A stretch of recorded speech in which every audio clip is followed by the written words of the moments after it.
LSSൻ്റെ മറ്റൊരു മാത്സ് ക്ലാസ്സിലേക്ക് ഏവർക്കും സ്വാഗതം. കുറച്ച് കാര്യങ്ങൾ ചർച്ച ചെയ്യാം ഈ ക്ലാസ്സിൽ.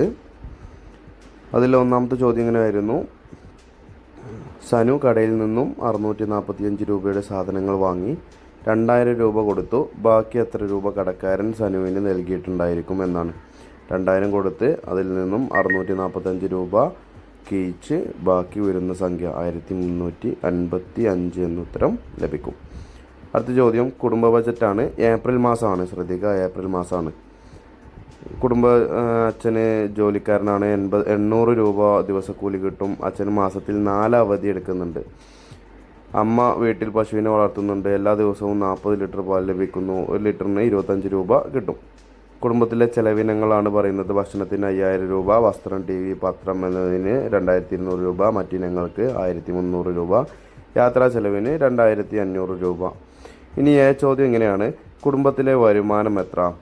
അച്ഛൻ്റെയും അമ്മയ്ക്കും മാത്രമാണ് വരുമാനം കിട്ടുന്നത്. അത് തമ്മിൽ നോക്കിയാൽ മതി. ഓക്കെ, രണ്ടാമത്തെ ചോദ്യം, മൂന്നാമത്തെ ചോദ്യം നമുക്ക് അതിന് ശേഷം എന്ത് ചെയ്യാം, നോക്കാം കേട്ടോ. ഒന്നാമത്തെ ചോദ്യം, ഈ കുടുംബത്തിലെ വരുമാനം എത്രയാണ് എന്നാണ്. അച്ഛന് 800 രൂപ ദിവസക്കൂലിയുണ്ട്. ഏപ്രിൽ മാസത്തിൽ 30 ദിവസമാണ്. അതിൽ 4 ദിവസം അച്ഛൻ അവധി എടുത്തിട്ടുണ്ട്. ബാക്കി 26 ദിവസം 800 രൂപ വീതം ലഭിച്ചാൽ 20,800 രൂപ അച്ഛന് ഏപ്രിൽ മാസം വരുമാനമായിട്ട് ലഭിച്ചിട്ടുണ്ട്. ഇനി അമ്മയുടേത് നോക്കാം. 40 ലിറ്റർ പാൽ ലഭിക്കുന്നുണ്ട്. 25 രൂപ ഓരോന്നിനും കിട്ടുന്നുണ്ട്, ഓരോ ലിറ്ററിനും കിട്ടുന്നുണ്ട്. അങ്ങനെ 30 ദിവസവും പാല് സൊസൈറ്റിയിൽ കൊടുത്തപ്പോൾ 30,000 രൂപ അമ്മക്കും വരുമാനമായിട്ട് കിട്ടിയിട്ടുണ്ട്. ഇത് തമ്മിൽ കൂട്ടി നോക്കിയാൽ അവർക്ക് ആ ഒരു മാസത്തിൽ ലഭിച്ച വരുമാനം കണക്കാക്കാം. ബി ചോദ്യം, കുടുംബത്തിലെ ചിലവുകളാകെ എത്ര എന്നാണ്. ഭക്ഷണത്തിന് 5000, TVക്കും പത്രത്തിനൊക്കെ ആയിട്ട് 2200, മറ്റിനങ്ങൾക്കായി 1300, യാത്രാ ചെലവിനായിട്ട് 2500. അതെല്ലാം തമ്മിൽ കൂട്ടി നോക്കിയാൽ ഉത്തരം ലഭിക്കും. ഈ മാസത്തിലെ കുടുംബ ബജറ്റ് കമ്മിയാണോ മിച്ചമാണോ എന്ന ചോദ്യമാണ്. 50,800 നിന്നും 11,000 ആയിട്ടുള്ള ചിലവ് കുറച്ചാൽ ബാക്കി 39,800 എന്നുത്തരം ലഭിക്കും. അത് മിച്ചമായിട്ട് അവരുടെ കയ്യിൽ ബാലൻസ് ആയിട്ടുണ്ട്. അടുത്ത ചോദ്യം, വിവിധ ഗണരൂപങ്ങൾ വരക്കുന്നതിന് ഉബുണ്ടുവിൽ ഉപയോഗിക്കുന്ന സോഫ്റ്റ്വെയറിൻ്റെ പേര് എന്താണ് എന്ന ചോദ്യമാണ്. നിങ്ങളെ ക്ലാസ്സുകളിലൊക്കെ ജിയോജിബ്രയുമായി ബന്ധപ്പെട്ട പ്രവർത്തനങ്ങൾ ചെയ്യുന്നവരായിരിക്കും. ജിയോജിബ്രയാണ് കറക്റ്റ് ആൻസർ. എല്ലാ വശങ്ങളും തുല്യമായ ഒരു ത്രികോണത്തിൻ്റെ ചുറ്റളവ് 30 സെൻറ്റിമീറ്റർ ആയാൽ അതിൻ്റെ ഒരു വശത്തിൻ്റെ നീളം എന്ത് എന്ന ചോദ്യം. എല്ലാ വശങ്ങളും തുല്യമായ അളവുകളാണ്. ചുറ്റളവ് 30 ആണെങ്കിൽ ആ 30നെ കൃത്യമായിട്ട് 3 കൊണ്ട് ഡിവൈഡ് ചെയ്താൽ ഒരു വശത്തിൻ്റെ അളവ് 10 എന്ന് നമുക്ക് ഉത്തരം ലഭിക്കും. എല്ലാ വശങ്ങളും തുല്യമായ ഒരു ത്രികോണത്തിൻ്റെ ചുറ്റളവ് 45 ആയാൽ അതിൻ്റെ ഒരു വശത്തിൻ്റെ നീളം എന്ത് എന്ന ചോദ്യം. ചുറ്റളവ് 45 ആണ്. 45നെ തുല്യമായിട്ട് 3 കഷ്ണങ്ങളാക്കിയാൽ ഡിവൈഡ് ചെയ്താൽ ഉത്തരം 15 സെൻറ്റിമീറ്റർ എന്ന് കിട്ടും. അടുത്ത ചോദ്യം, ഒരാൾ തൻ്റെ കയ്യിലുള്ള സമചതുരാകൃതിയിലുള്ള ടവൽ 4 ആക്കി മടക്കിയപ്പോൾ 30 സെൻറ്റിമീറ്റർ ചുറ്റളവ് ഉള്ളതായി കണ്ടു. എങ്കിൽ ടവൽ 2 ആയി മടക്കുമ്പോൾ എത്ര സെൻറ്റിമീറ്റർ ആണ്? നമുക്കൊരു ടവൽ എടുക്കാം, അതിനെ 4 ഭാഗങ്ങളാക്കി മറിക്കാം. 4 ഭാഗങ്ങളാക്കി മറിക്കുമ്പോൾ ഈ കാണുന്ന ഒരു പോർഷനിൽ മാത്രമേ ആ ടവലിൻ്റെ വലുപ്പം ഉണ്ടായിരിക്കുള്ളൂ. ഇതിൻ്റെ ചുറ്റളവാണ് ചോദ്യത്തിൽ പറയുന്ന പോലെ 30 എന്ന് പറയുന്നത്.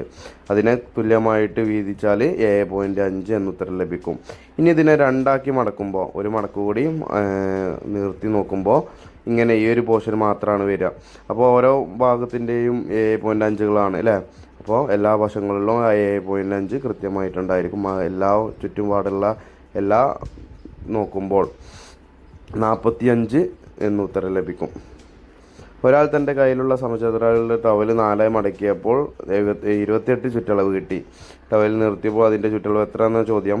ഈ ഒരു 4 ആക്കി മടക്കിയപ്പോൾ ഉള്ള ചുറ്റളവ് 28 ആണ്. അതിനെ തുല്യമായിട്ട് വീതിച്ചാൽ എത്ര ലഭിക്കും നമുക്ക് നോക്കാം. 28നെ നമുക്ക് എന്ത് ചെയ്താൽ മതി, 4 കൊണ്ട് ഡിവൈഡ് ചെയ്താൽ മതി, 7 എന്നുത്തരം ലഭിക്കും. അപ്പോൾ നീർത്തുമ്പോൾ എത്ര കിട്ടുമെന്നാണ് ചോദ്യം. നീർത്തുമ്പോൾ അതിൻ്റെ എല്ലാ വശങ്ങളിലും 7കൾ ഉണ്ടായിരിക്കും. അപ്പോൾ ചുറ്റളവ് 56 എന്നുത്തരം ലഭിക്കും. ചതുരാകൃതിയിലുള്ള ഒരു കടലാസിൻ്റെ ഒരു മൂല വെട്ടിക്കളഞ്ഞാൽ ആകെ എത്ര മൂലകളുണ്ടായിരിക്കും? നമുക്കൊരു കടലാസ് എടുത്ത് നോക്കാം. അതിൻ്റെ ഒരു മൂല നമുക്ക് എന്ത് ചെയ്യാം, വെട്ടി നോക്കാം. ഇങ്ങനെ വെട്ടി നോക്കിയാൽ അതിൽ എത്ര വശങ്ങൾ, എത്ര മൂലകളുണ്ട്? ഇതാ 5 മൂലകൾ നമുക്ക് ആ ഒരു പേപ്പറിന് കിട്ടും. 3 വശങ്ങളും 5.5 സെൻറ്റിമീറ്റർ ആയ ത്രികോണത്തിൻ്റെ ചുറ്റളവ് എത്രയായിരിക്കും?